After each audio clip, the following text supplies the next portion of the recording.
the next book. When I came in today, I did not come in with the thought that I'm going to get answers for everything.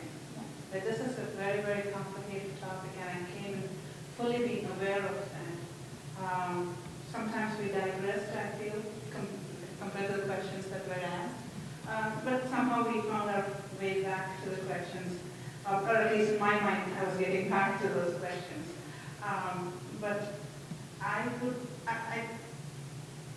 so I don't think our kids, we can, the point with kids is I don't think we can tell them that choose this over that. They lead us as to what they like. I don't think we are going in search of what is your IQ level. We see that there's something different about them, and they lead us to that, right? I think what the best we can do, as with, I agree with you, as with perhaps music or sports or arts, with religion, is to show them the different paths, the right path as we know, and let them choose. Right? I guess that's where somewhere my question was, where then I decided no. I still don't want to ask my question just because I think it's so complicated, the topic. But I don't think there's one right answer. I agree. I don't know who said it, but we shouldn't be nervous about, I think you said it, I don't think we should be nervous about dealing with those questions when it comes to the kid, or forcing them. I wouldn't force my kid if he does not like a subject or a sport. So I don't think I should be forcing him to like something. I can teach him what I know. I think that's where it starts and stops. And they don't have to choose. Just to add to that, Chris, back to your original question, like, I think, whether it's creationism, Darwinism, and really I think it boils down to what we choose to. I think you need to temper it or change it to their understanding. So that's one of the big things. I have a 6-year-old, and we practice religion at home.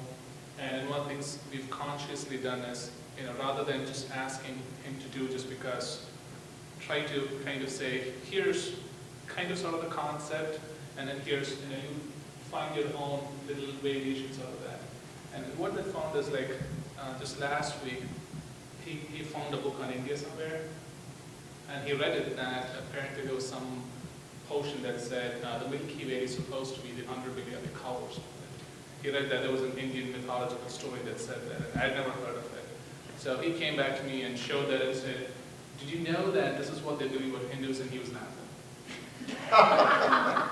and for me, it actually amazed me that, I would have actually expected him to come back and say, so how explain to me this dichotomy? I know what Milky Way is, and if you have this conversation. But I thought it was very interesting that he actually figured that.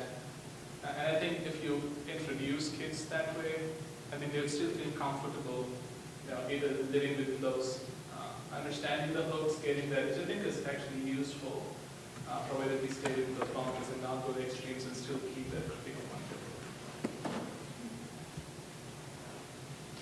Nobody has anything else? It's getting a little bit late. Thank you to all the panel members. It was a wonderful discussion. Appreciate all your comments. I'm sure it's a big help to everybody. Thank you all. Thank you.